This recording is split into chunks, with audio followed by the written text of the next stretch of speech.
What's up, everybody? Peter X is Okafor here, and welcome to another episode of All Things Music. Today, we're doing the blues and its influence on popular music. Boy, there's always an argument what came first, jazz or blues. They sort of came up together, parallel, and they've influenced every genre. I mean, those are two of the genres that they call unique to America, and all the genres that come out of the blues and jazz. Country is rooted in the European folk music, so it's not as obviously it takes a different twist here, but it's not as unique as the blues and jazz. And the blues is essentially, if you ask me, I mean, it's folk slash country, meets jazz, with with the guitar playing and the, solos and the piano solos and the harmonica solos. So, just like everything else in America, the music, different music genres from different people mix and meld, and something new comes out of it. So, the blues comes out of slavery, and it's a mixture of kind of the work songs that they would sing. So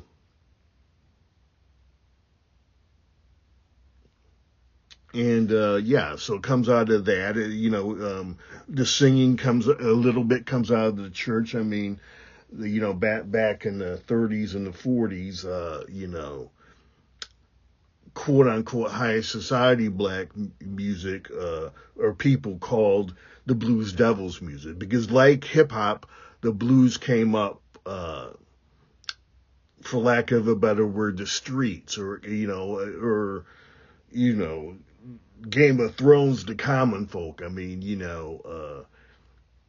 the upper class of blacks, were teachers, and you had a few lawyers and maybe a doctor for every black community, and whatnot. And so that was the elite, so to speak. But they were, they didn't do the blues, and they didn't care for the blues. They were probably, more jazz folks than they were, blues folks. And remember too, I mean, before the rise of rock and roll, jazz was king. And so, jazz was also the music of the white elite. So, I mean, think Frank Sinatra. So, the blues comes out of, oppression. And in many ways, I'll get to this later. I mean, the sound of the blues is not as prevalent as what it was, but in many ways, hip hop, serves the same function as the blues did back in the day. It's just, it sounds different sonically, but emotionally, some of it rings true. And so really, I mean, blues came out of the Mississippi Delta. I mean, we're not, it became an urban phenomenon later, but it comes out of rural, poor Mississippi, with the sharecroppers and everything. And so, I mean, slavery ends, and then, sharecropping is you pay rent to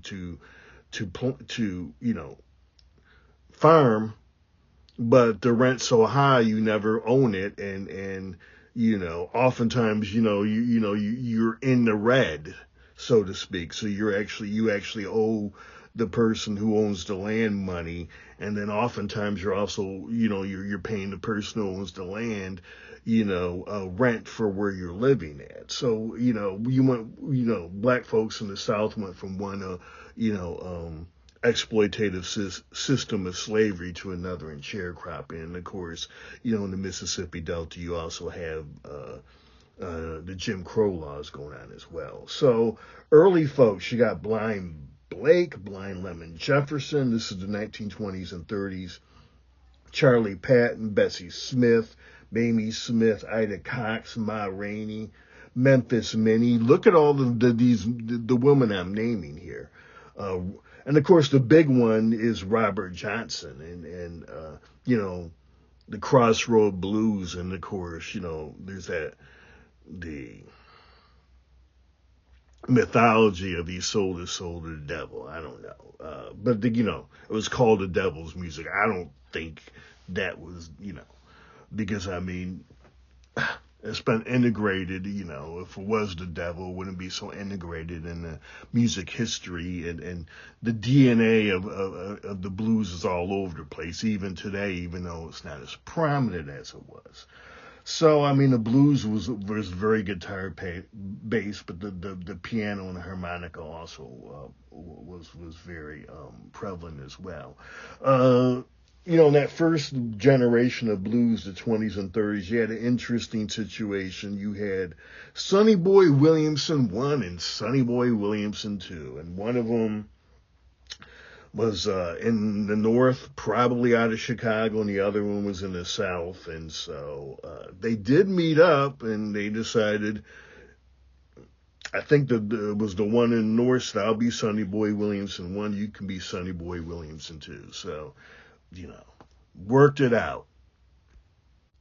So blues players started out playing in juke joints, which were places where they could play. Sometimes they were nightclubs, sometimes they were just empty rooms somewhere. They improvised and finding places they could play.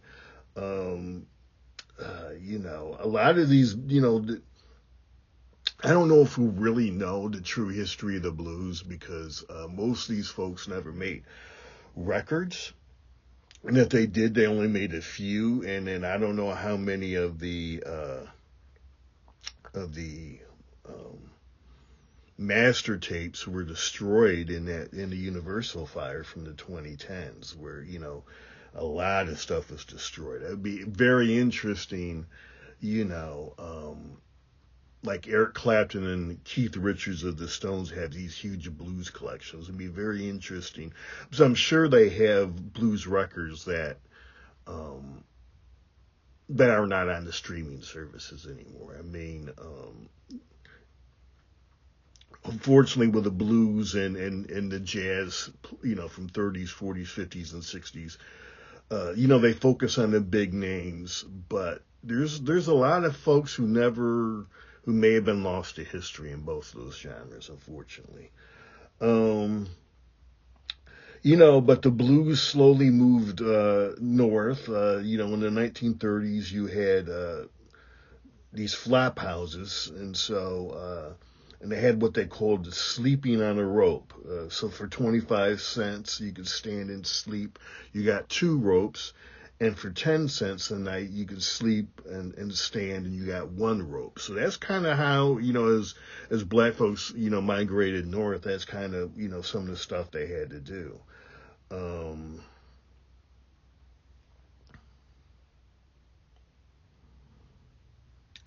So, it did move north, and then you had, Memphis became a big center of the blues, in the late 40s. WDIA in Memphis, a huge 50,000 megawatt radio station that probably, they had these megawatt, where you could, get, you could probably get that radio station in Chicago, or maybe even New York City. I mean, ZZ Top does a song called When Jesus Left Chicago. And so what they would do on Saturday nights, because for whatever reason, the radio signals were better on a Saturday night, and they would stay up and listen to, the Chicago blues stations in Texas, all the way from Chicago. And that's how strong those early radio stations were.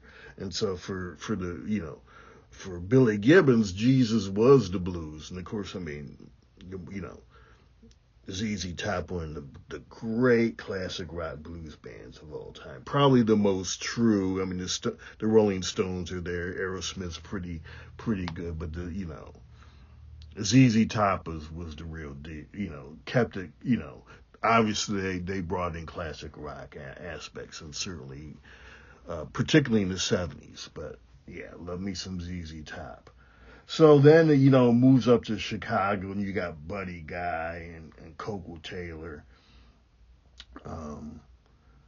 Jimmy Reed, Otis Taylor, Willie Dixon, Howlin' Wolf, um, Little Milton, and Muddy Waters. Those are the big names, you know. Memphis, you know, you got B.B. King. B.B. never left Memphis. He's there with Elvis. And you know, you got, you know, Johnny Cash coming in and out of Memphis as well. So lots going on in Memphis. You know, Chicago with Chess Records really jumps off, and Chess is the big blues label in the U.S. And you know, when the Stones got here, you know, the U.S. was either 64 or 65. They fly into New York City, immediately jump on another plane to Chicago to meet their blues heroes, and then they come back and do media. You know, that's their first trip to the U.S., but they go pay homage to their, you know, their blues heroes in Chicago even before they do the media circuit. So yeah, but my favorites of all time, Coco Taylor and Howlin' Wolf. Love their singing. Um, Honestly, I mean, you hear about the three kings, B.B. King and Albert King and Freddie King. You know, by the time, I mean, you know, I mean, these songs are 2.5, 3 minutes long. Their best playing, you know, was done live, and either they, they put out live recordings finally in the late 60s and early 70s and mid 70s, but they weren't 25 anymore. So we never got to hear their best playing, which is unfortunate. You know, I think Hendrix's big, influences was Albert King. Let me check my notes here. And they did get on stage at one point, but you know, yeah, I mean, Hendrix is probably the conduit. I mean, he learned, Hendrix did in the 63, 64, 65 did the Chitlin circuit and learned a lot from watching the blues guys. I mean, that's where he learned to play with his teeth and what all, and behind the back and between the legs. I mean, these blues guys were showmen, and Howlin' Wolf was as a singer, was one of the great showmen of all time. Other big names, I mean, you got Mississippi John Hurt, you got Lightning Hopkins, you got Big Mama Thornton, who finally just got in the Rock and Roll Hall of Fame. She originally did Ain't Nothing But a Hound Dog, and Elvis reworked that and had a big hit off of it. She finally got into the Rock and Roll Hall of Fame. That was just a good thing. And of course, out of Chicago, you had the one and only John Lee Hooker. And he did a lot of acoustic blues, just like Robert Johnson.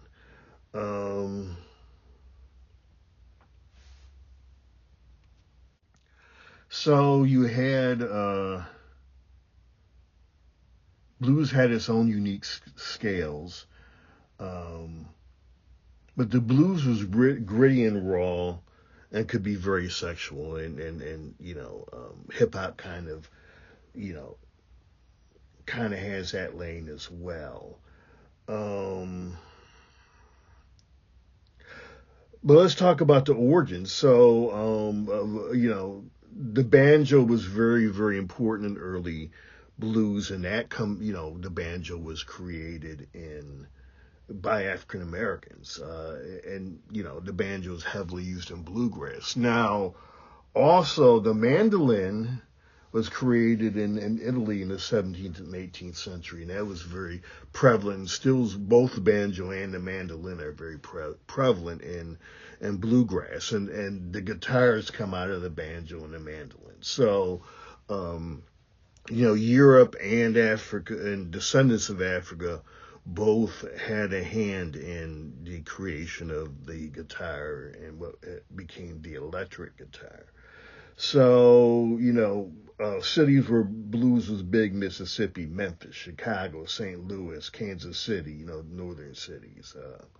Chicago had Chess Records, as I said earlier, but they also had Checkers Records and VJ Records. And of course, Memphis had the one and only Sun Records. So you had Johnny Cash and Elvis and Howlin' Wolf and B.B. King on Sun, and then Howlin' Wolf, went to Chicago.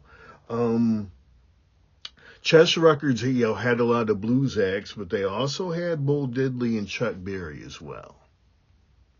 So I mentioned this earlier. Albert King influenced Jimi Hendrix, and Eric Clapton was influenced by B.B. King. Now, Eric did take B.B. on tour with him a lot, when he toured Europe. Um, let's see here.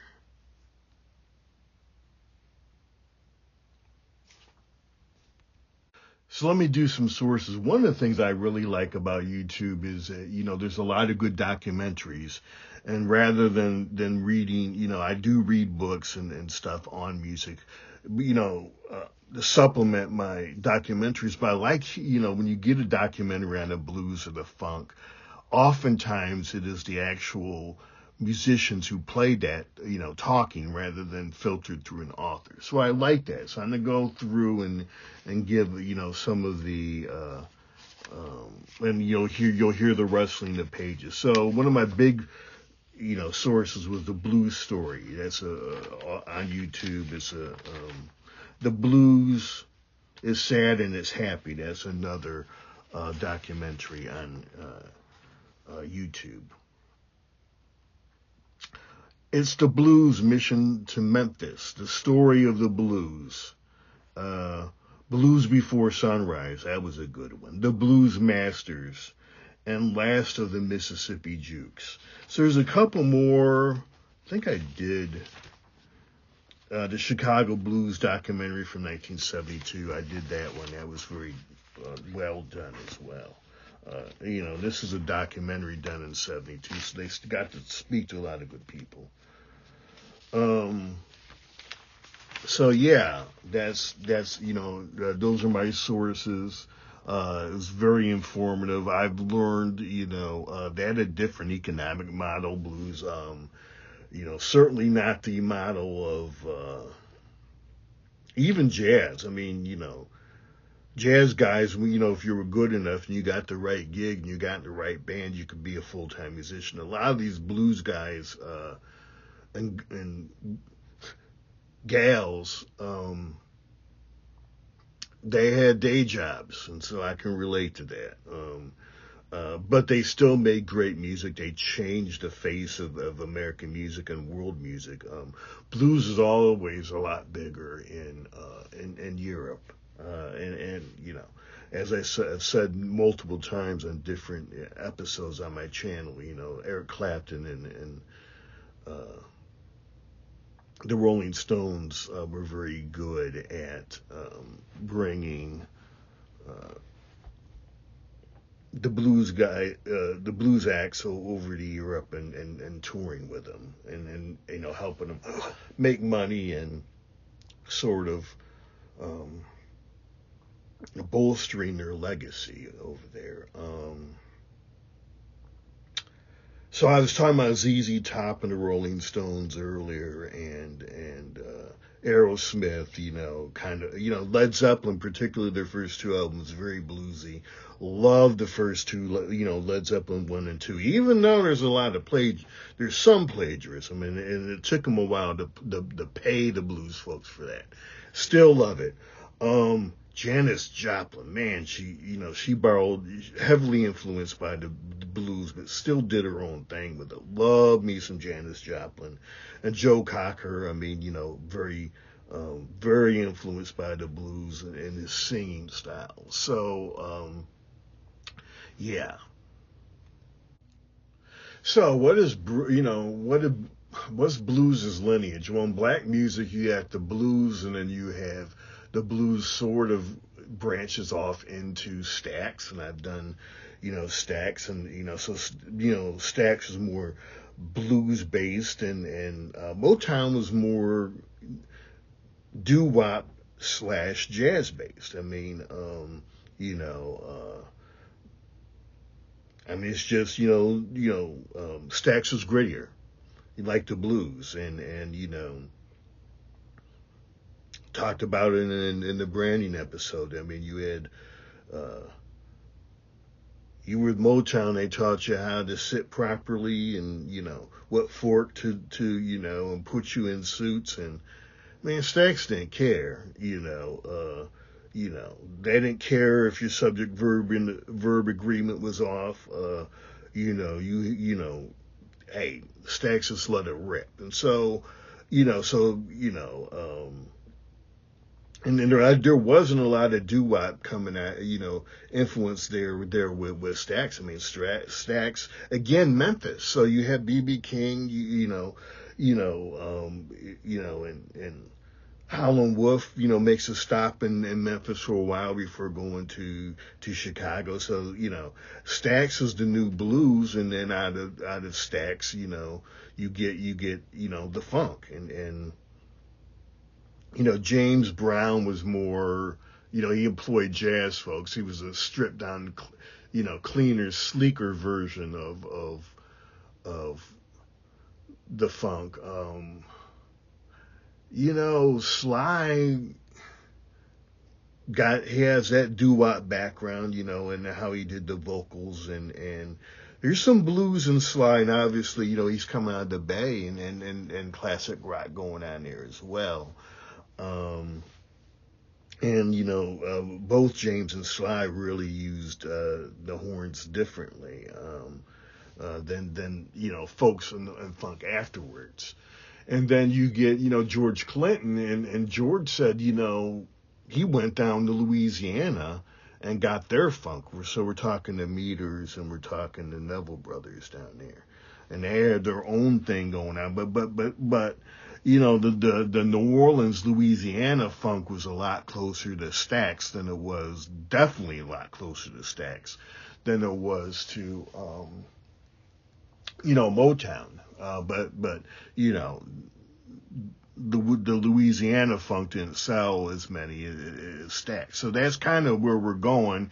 And then of course all of the big three in the British invasion, the Who, the Stones, the Beatles, all were influenced by the blues, and rockabilly. And so I mean, the Who's more rockabilly, the Beatles are a little bit of a mixture, and then we know the Stones are essentially a blues band. So it's interesting. I mean, Rick Beato laments the lessening of blues, and I'm kind of the same way in today's music, but I get it. I mean, the blues, what I love about classic rock is that it, runs the gamut of emotions, and blues, that comes from the blues. I mean, the blues is stereotyped as dour and down, but, it really ran the entire emotional spectrum.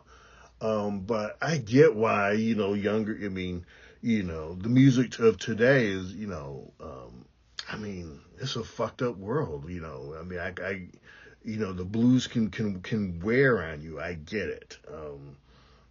So I understand why Gen Z and millennials and the musicians from this era are just diving in deep in the music. I mean, there's a lot of good music out there, and a lot of it is escapism. Now, earlier tonight, I just did, Glass Animals, Heat Waves, and, even though the, serious, storyline there, it, came out during the quarantine and the pandemic. For me, it serves as even though it's a serious song, it serves as kind of, what's the word? Hold on. The word I was thinking of is escapism. And a lot of music today is escapism, or it comes off as escapism. I mean, Taylor Swift comes off as straight pop until you start listening to the lyrics. And so, yeah, I mean, folks, these younger folks, they gravitate to music that can quote unquote be labeled escapism, but there's a lot of shit in the world. I can't blame them. I mean, when I was in my 20s in the 90s, thought it was bad in the 90s, it ain't shit compared to what's going on today. So I get it. So yeah, the blues is not, you get R&B now is more on the jazz side, neo soul. My girl Erica Badu and India.Arie, the queen of all that stuff. I mean, so it's that branch of R&B and not so much the blues branch. I mean, as I said earlier, hip hop is still, even though it sounds different than the blues, it's still essentially, it serves the same function and addresses a lot of the same issues. Blues isn't dead. It's just, it's taken a new form in the form of hip hop. And then, I mean, rock is, now essentially it's either pop punk, which is rooted in rockabilly and, going all the way back to country roots, or it's, new metal, which is more rooted in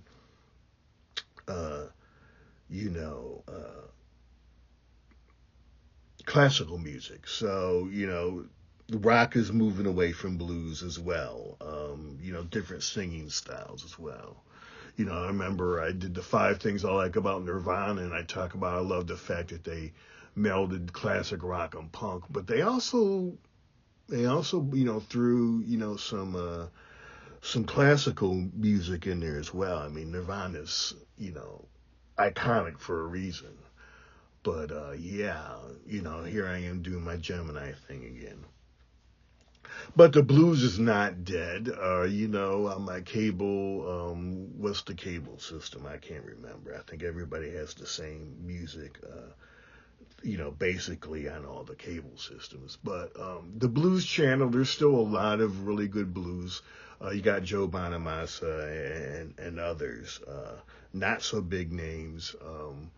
Just really still doing the blues. So if you want the blues, it's still there. It's just not, as mainstream right now. But everything comes back in time.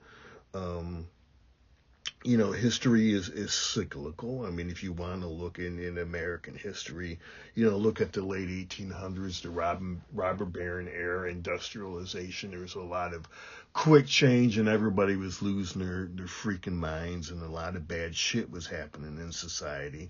Nobody remembers those presidents because it was not fun being president in the late 1800s, from about 1870 to about Teddy Roosevelt in the early 1900s. I mean, it was not fun being president. None of those presidents are ranked very high in the presidential historians list because, the country was a shitstorm. And we're kind of there again. But, everything is cyclical and we'll come out of this and the blues ain't going nowhere. It'll reemerge and I mean, hey, Beyonce got a little blues in her. Look, I mean, lyrically, Taylor has a lot of, I mean, that's why so many folks are drawn to her and her journey as a woman. I mean, that's a lot of blues shit she's writing about, even though her music is very popish. So, hey, it is what it is, but I had to do my blues today. So, let me hit this. Yeah, I'm still more research to do on the blues. So I don't know if I'll put that on the 3 things of the month or do a blues part 2. Probably not, but hey, I'm always looking for ideas for that 3 things of the month. But anyway, let me hit this close. Thanks for coming through. I got 6 albums of my own now. What kind of music do I do? Well, I consider myself a funk artist, but do a little rap. Love my classic rock. And my classic rock is in a lot of what I do, even if it doesn't sound classic rockish, but it is. A little bit of jazz as well. And, hey, I'm sprinkling some blues in there. Hey. So, hit the like button, subscribe to the channel. I recorded under the name Exodus, Xodus. My first album is called Book 1. I also have two science fiction fantasy novels and a novella on Amazon. So thanks for coming through, and I will see you next episode.